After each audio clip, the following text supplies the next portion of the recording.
The Fed has shown that by taking on an uncertain policy, it does not have a healthy view of the financial market. Due to the major upheaval of its rate increase announced in 2018, the Fed is playing panic soccer because of uncertainty. The ball is played back to defense, causing the Fed to show it lacks confidence in the current market. According to media reports, the economy is running at full speed, especially in the United States and Europe. Many companies would struggle to find people who are sufficiently suitable to fill vacancies. A simple solution to this problem seems available. Ensure that large companies such as Proximus, bpost and other large companies have to reorganize. Once again, there will be a limited number of people on the labor market who have the required capacities. Obviously, this is not the intention of this current economic story, but it comes across as such. In the United Kingdom, Nissan cancels the production of a new model due to a bad Brexit deal. Or perhaps another example, Audi, where no less than 14,000 jobs are at stake. It may sound somewhat simplistic, but who talks about A should also talk about B. The economy is not doing well at all.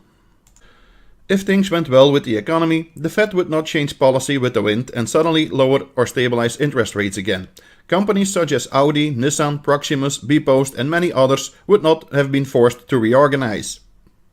Quantitative easing, which is now used as a standard solution since the economic crisis of 2008, is a patch that is gradually losing its luster. It is pretty much like a bicycle tire. When you have a leak, you can repair it by providing the inner tube with a patch. But at one point there are too many patches that it is no longer possible to repair it again. The whole tire then collapses.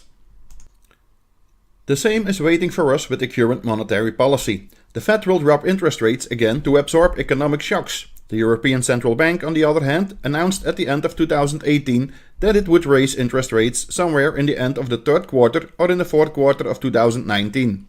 Due to the economic prospects, as they are now, the European Central Bank will not be able to keep their word and probably let go this monetary policy. The European Central Bank has ignored the possibility of increasing its interest rates throughout 2018. Which means that large, heavy storm clouds are now merging above the European monetary policy.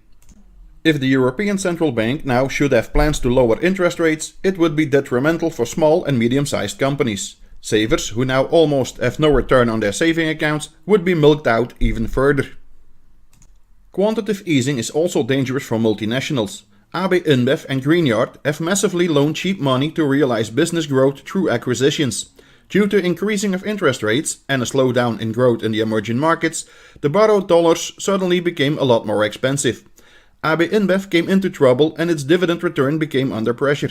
The rate cut by the Fed is giving the company some breathing space again. Quantitative easing can cause enormous havoc in large companies and even lead to company failures when it is not used properly. What happened in the 2008 crisis in the housing market in the United States is now about to happen in the enormous operating expenses of several multinationals. At global level, the debt burden has increased to such an extent that as soon as there is a slight economic slowdown, the central banks and governments panic. A multinational that goes into bankruptcy could have a negative effect on the economy and can cause a domino effect. The economy can fall over as domino blocks. Due to the lowering of interest rates, bank products and government bonds end up in a negative spiral again. Pension funds are once again in jeopardy and the saving accounts are once again in the limelight of the government. What happened in the 2008 crisis with the bank freeze in Cyprus is now becoming an option in the rest of Europe to keep governments out of trouble. Belgian saving accounts have now already been divided into regulated and unregulated saving accounts. If there is no confiscation policy at play, then why is this measure necessary? Fortunately, there are other forms of investments that are far better and safer than the current saving accounts or any other banking products. Gold and silver contribute to your assets being protected against inflation. Investment forms such as numismatic gold coins can offer a nice added value in the long run, without having to worry about inflation and recessions. Investing and creating added value without banking products, it is possible. For more information, please contact us at eddy@blackbullassets.com or via the contact form on our website blackbullassets.com.